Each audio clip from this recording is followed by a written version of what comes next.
All right, there you go. Pretty much looks like the day I made it. Paint's even holding up pretty good. You can see it's still completely straight. It's not falling off the boat.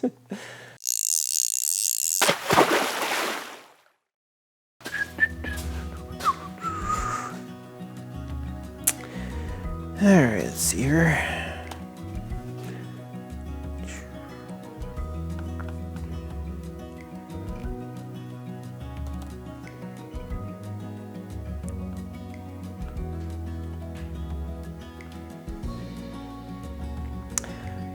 All right, let's check this one. Daffy Duck. My old shop class teacher had a saying that he used to go by.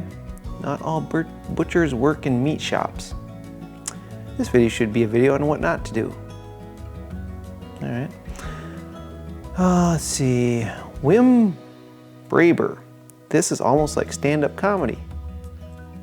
Okay. Let's see what Brad has to say. Transom in a can. What could possibly go wrong? I bet we are getting ready to find out.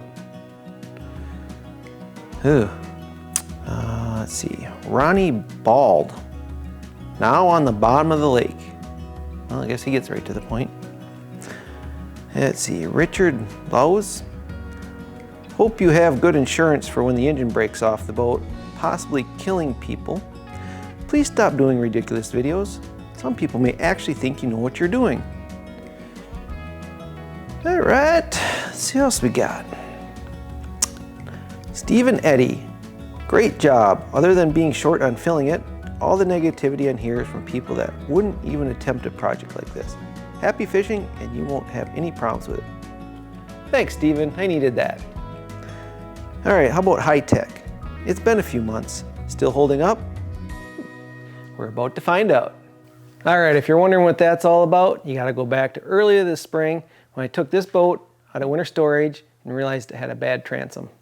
Well, I quickly realized the way my boat's made, I'd have to take apart pretty much this whole back end of the boat to replace the transom.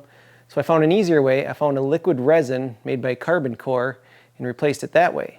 Well, after I uploaded that video, the views came pouring in along with the comments. And although 92% of you said you liked it, there was a fair share of people that did not like it and were very critical. Got a lot of comments of this is exactly how not to do it.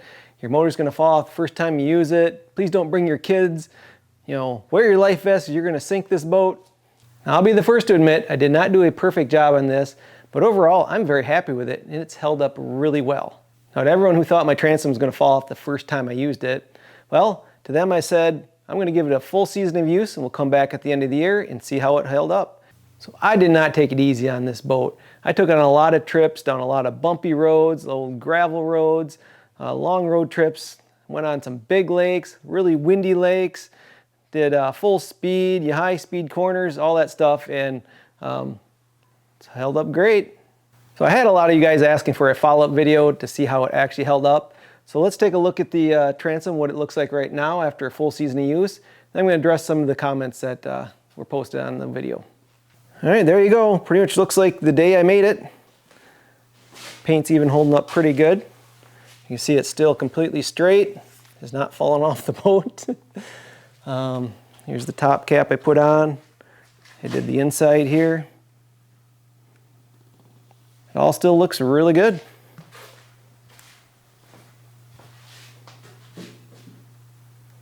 All right, first thing I want to address is the product I actually use. I think people are kind of confused. When I opened it up, I said it kind of smelled like Bondo auto body filler.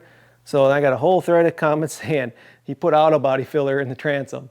What I used is called Carbon Core. It's a ceramic resin.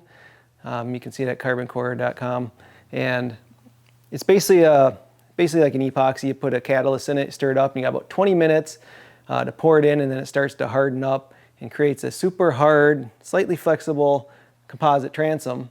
And it's supposed to be about 7 times stronger than plywood. So it's a product specifically designed as a transom replacement. All right, now probably the most critical review I had from most people was that I didn't remove all the wood. So look at the transom, I filled it up to about here, and then it comes straight across. So this portion of the transom is still wood. The The rest of it was rotted, but I found up here it was still solid wood. And two reasons I didn't remove that wood.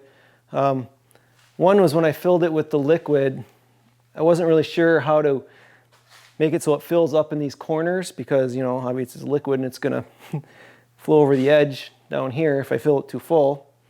And two, the wood was still solid, and this liquid resin is supposed to envelop any wood and kind of attach to it and become part of it. So down here, you know, as it flowed in, the wood comes down to about here, and then the resin kind of fills in and attaches to the bottom of it. A lot of you guys didn't like that. And yeah, I can see your concern there, but so far it's, you know, haven't had any issues with it. The other thing is I didn't quite fill the top. We got about half an inch to maybe an inch in some spots right at the top here where it didn't fill completely up. When I measured it using the tool online, you know, I measured the entire transom, said I needed 2.2 buckets. Considering this transom doesn't, you know, fill this whole void here, it's actually comes up down here, leaves room for these pipes and stuff to come out. I figured with that, not filling that in, that it should fill it to the top. It didn't quite make it, so I really could have used that third bucket. So that's one thing I do wish I would have done differently. All right, this top rail here caused a lot of controversy too. I did is took two pieces of angled aluminum and just put them over the top of each other. And then what I did is I riveted it on both sides. And then where they overlap, I put some Flex Seal stuff in there just kind of seal the gap. A lot of you guys thought I should have riveted the top of this rail too. And the reason I didn't is because the old one, it actually just folded over and it wasn't actually attached to the inside. So this is kind of acting the same way. It's just not attaching both sides of the top. And it probably didn't need it because it wasn't like that originally. And the other thing is I thought I should have put this end cap here over the top of this, but this end cap fits so tight to here that it would not fit over the top of this, so that's why this is over the top of the end cap. And I also want to mention, due to the fact that it didn't quite fill all the way to the top here, I put this aluminum plate in here, right here, so it kind of covers this whole length here, gives it extra strength where the motor bolts through. And that's been doing very well. It's holding the motor great.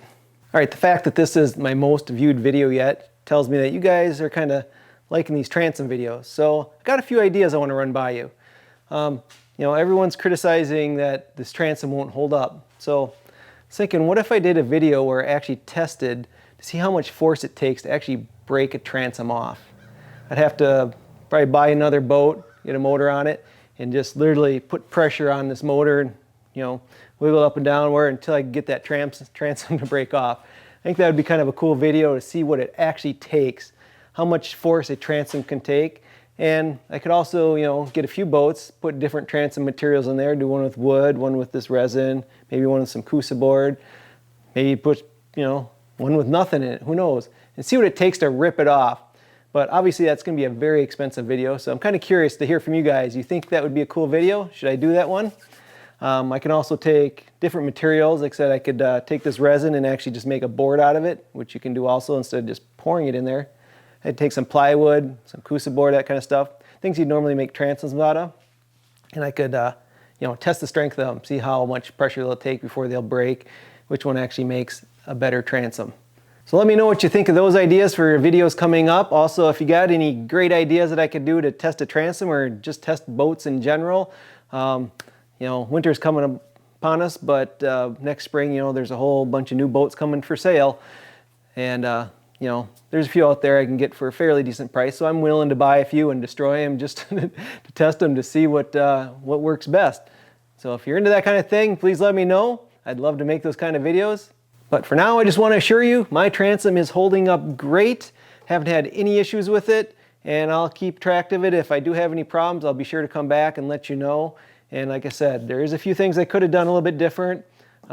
I think I'll just contact the manufacturer and ask them what I can do about, you know, getting it up into these corner pieces, how to do it differently.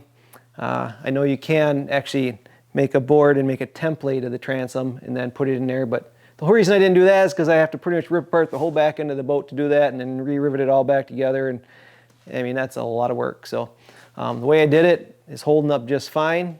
So like I said, we'll keep you updated on that. And please let me know your video ideas, what you'd like to see. I'm willing to do whatever you want. Nothing's too big or too crazy. Just gotta let me know. All right, everyone. Thanks for watching. Thanks for sticking with me, and we'll see you around in the next video.